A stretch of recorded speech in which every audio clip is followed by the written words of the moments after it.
Hello, everyone. Welcome back to Echols Unlimited. I am your host, Terrence Echols, and today I didn't ever think I was going to make this video. I didn't ever think that we would get here, but hey, we got here, and this podcast I'm going to talk about Syracuse football. They're 6-0, number 14 in the country, and I'm just going to talk about how we got here.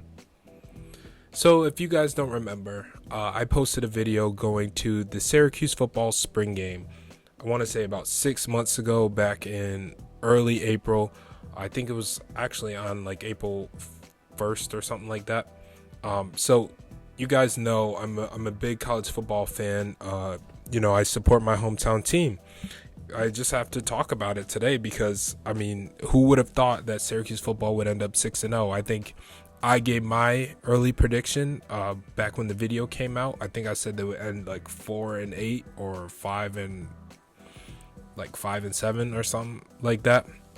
Mostly because of the fact that they have a tough schedule.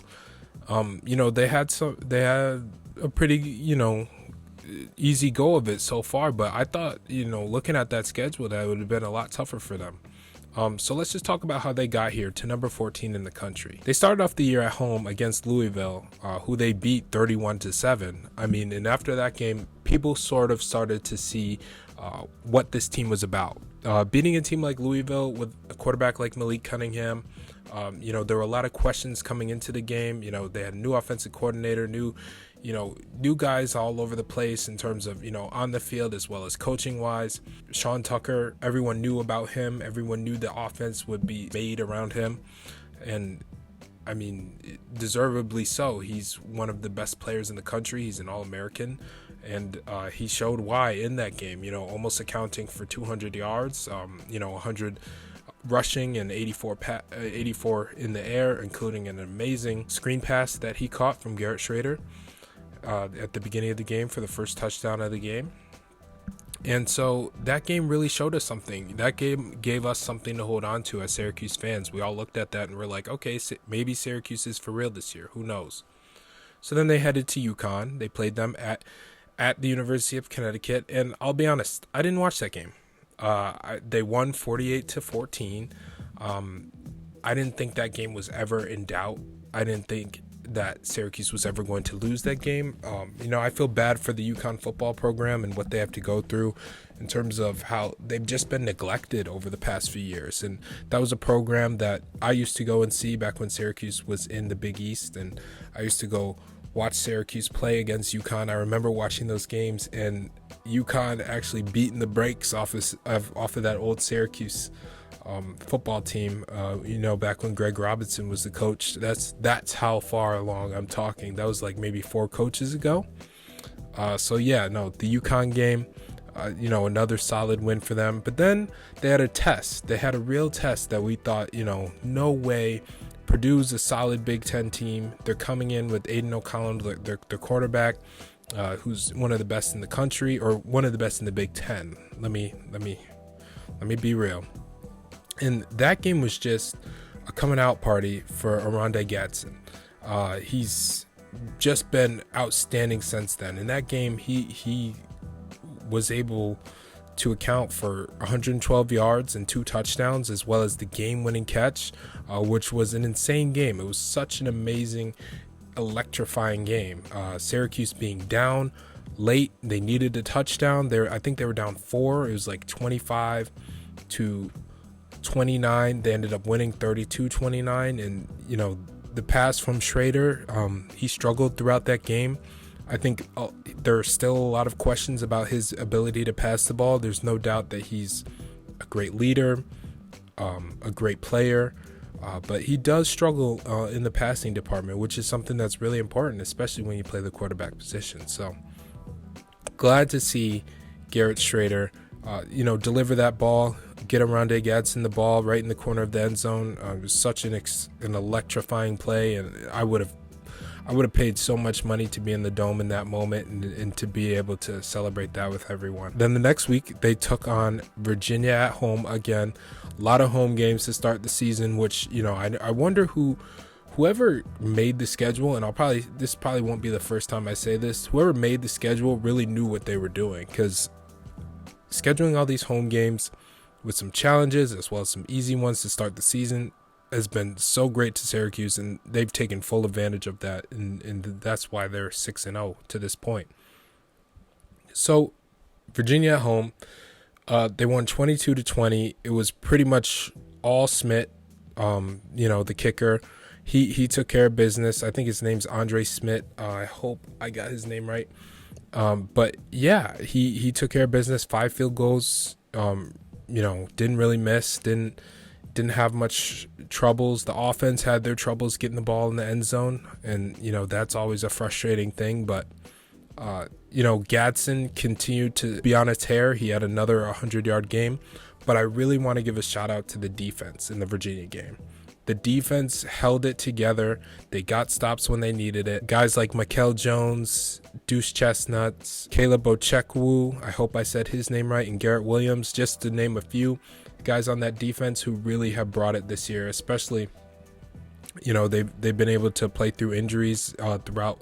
Linebackers are gone, defensive linemen are gone, and they've held it together, and they've done a really good job. The next week they took on Wagner at home. Not much to really say about that game, but besides, whoever made the schedule deserves, $100 million from Syracuse, because they really knew what they were doing. It was a great tune-up game. Guys got to get their rest. Guys were able to, pad their stats. Guys were able to, just show out and have a game where they could be themselves and play well. And they really showed that, playing an FCS opponent, mind you, in Wagner, who hasn't really won many games. But like I said, this game was probably scheduled years and years before. Who knew that Wagner's football program would be in such a, just a poor spot at this point? And it was just a great game. They had to shorten the quarters and everything. It was just a great game to get them started and ready and rest going into their bye week, because then Syracuse, what I like to call, entered the gauntlet. And everybody knew that this ACC gauntlet was coming. Everybody saw, some of the teams in the ACC this year are really, really good. There are probably 4 or 5, maybe 6 teams in the ACC I can list off the top of my head right now that deserve to be ranked, and Syracuse plays all of them. So yeah, they just drew the luck of playing all the good teams in the ACC. I hope that they're off to a good start. Beat NC State at home. I'm just going to talk about it right now. I went to that game. They won 24-9, and that's another game where Garrett Schrader's passing ability was called into question. Made some great throws downfield. He hit Damian Alford for basically the game winning. It allowed SU to hold on to the ball for longer. Sean Tucker ended up scoring a touchdown at the end of that drive, but it allowed them to hold on to the ball for longer, but it also put the game sort of out of reach for NC State. Schrader, moving up in the pocket, making the throw downfield right at the line of scrimmage, hitting Damian Alford, who's a great receiver in my opinion. He's up there with Gadsden as one of the best guys on the team. Can't forget to name Pena, and can't forget to name Sean Tucker and his ability to catch the ball in the backfield. So NC State was number 15 in the country, so they're able to take them down, mind you, without their starting quarterback. But you put a guy like Zach Chambers in for NC State, and he's a dual threat quarterback. He was able to make some good throws, and he was just making plays with his legs, third down, fourth down a few times, just, extending the play, getting out of the pocket, getting downfield when he needed to, protecting himself, protecting the ball. And, NC State played well. But Syracuse's defense, they held it together. And I heard someone say this on the way out of the dome, and I thought it was crazy because I said it in my head maybe 5 or 6 times on, 5 or 6 drives that could have been NC State touchdowns that either ended up being, punts, turnovers, or even a field goal. I said Syracuse bent, but they didn't break. And that's something my high school football coach used to tell me all the time. And it's just bend, don't break, bend, don't break. And that's what Syracuse did. So kudos to their defense. They held it together, only allowed 9 points, didn't allow a single touchdown. That's super impressive especially against the number 15 team in the country with the quarterback, a dual threat quarterback like Zach Chambers. He's not the starter, but still very, very talented guy over there. So now that we've talked about how we got here, let's just talk a little bit about the gauntlet that they have coming up. So tomorrow they take on Clemson. We all know about Clemson. We all know about how well Clemson plays at home. We all know about Dabo Swinney. We all know about how they've dominated the ACC for years now. It almost feels like a decade. So Clemson will be a test. It's going to be it's going to be the first true road test for Syracuse this season. Mind you, UConn has been their only road game, so I wouldn't really consider that a test. But I mean, going to Death Valley we're really going to see what type of team Syracuse really is, and I hope that they come out with the win. But I can see Syracuse, if they make it a game, if it's close in the end, and Clemson has 5-star guys and they end up making plays at the end. If Syracuse isn't able to pull it out, I can understand it. And if it's a good game, I honestly will look at it in a positive way, because Clemson is the cream of the crop. They're the standard. They set the bar for the rest of the ACC. So if Syracuse can hang in there with them, it just all signs point to good things happening down the line for Syracuse. So take on Clemson tomorrow. Notre Dame the week after that. That's going to be a home game. So glad that they get Notre Dame at home. Marcus Freeman's first game in the JMA Dome. So we'll see how he's able to do. Notre Dame has struggled. They lost to Stanford, lost to Marshall, obviously lost to Ohio State. Ohio State's probably the best team in the country, so not really surprised about that. Notre Dame was ranked at one point in the season like number 5 in the country. So, I mean, it's not crazy to think that, Notre Dame's going to be a talented team coming in here. They haven't had the success that they wanted this year, but it's always going to be a test. And I think Syracuse will hold frame in that game and hopefully come out with another, big win in front of the home crowd. And so the week after that, they take on Pittsburgh. So Pittsburgh's been another one of those teams that's just been, top of the line in the ACC these past couple of seasons. They were ranked before they took on Tennessee at home, and now we all see how good Tennessee actually is. Pittsburgh took them to overtime. So we cannot forget that. We cannot forget the fact that Pittsburgh had a chance to beat Tennessee. Tennessee just beat Alabama. So, I mean, by transitive property, Pittsburgh's going to be a really good team. And Syracuse has to go to Pittsburgh and play them. So that'll be a tough matchup. And then the week after that, they have Senior Day at Florida, but at home against Florida State. So Florida State is another team that's just, started off strong. They've had their struggles in these past couple of weeks, but they played good teams. They played Clemson, they played Wake Forest, and they played NC State. And I mean, that's a tough, 3 games to go through. So, Florida State's 4-3. Obviously, they beat LSU to start the season. They have some other good wins under their belt. I'm expecting Florida State to be another test. So that's why I called this part of the season the gauntlet. With NC State, Clemson, Notre Dame, Pittsburgh, Florida State, and Wake Forest being the last game of the gauntlet. And Wake Forest, it was going to be a number 13 ranked team. Syracuse has to go down there to play them. So that's going to be another tough matchup because Wake Forest is 5-1. They have the best offensive line in the ACC. Outside of Syracuse, Wake Forest is my favorite team in the ACC to watch play football because of just how well they run their offense.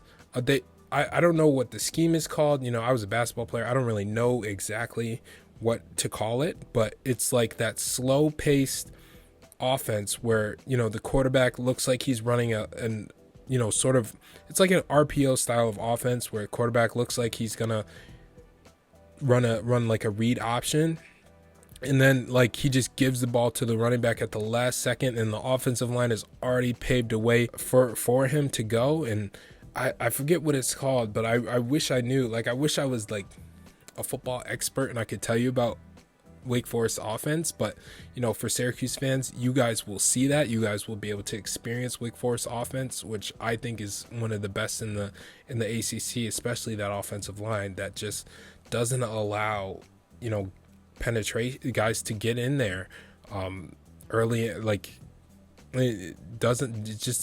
It's hard to get through. So yeah, no, that Wake Forest game will be pretty difficult at Wake Forest. But then Syracuse heads to Boston to play Boston College.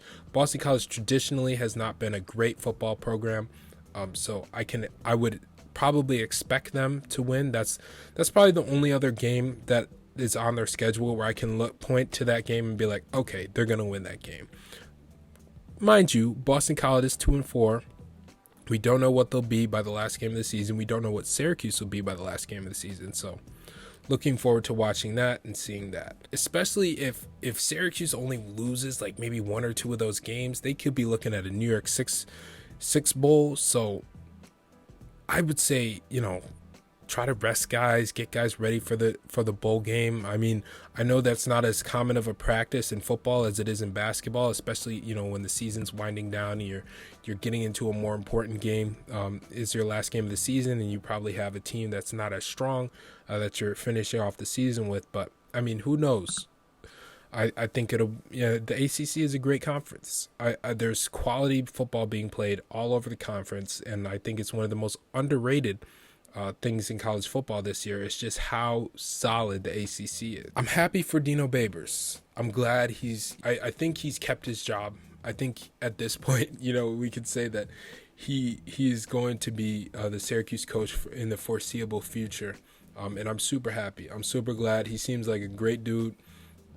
And Syracuse football has just had an energy about it since he got here back in, I think it was 2016. So, I mean, since he got here, there's just been a great energy in town. They've put out great products on the field for the most part. A couple seasons where they struggled, but I'm happy for Dino. I think he hung on to his job by leading them to a 6-0 start, and I'm excited for the future of Syracuse football. So I just want to thank you guys for watching this video, checking it out.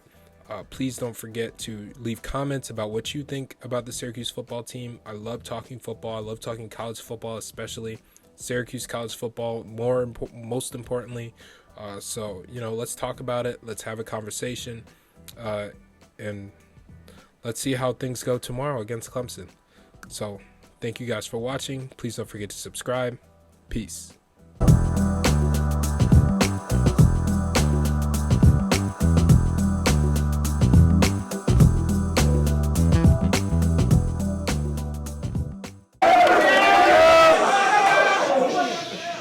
So this how it be, this how it be. Come in this joint, Yeah.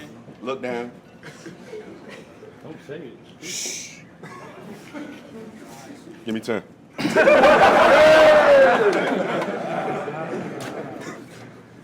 You guys played a hard game today. I love it. But we gonna give it up. I ain't even gonna hold y'all, matter of fact. We gonna give it up for Rondé. Clap it up for him.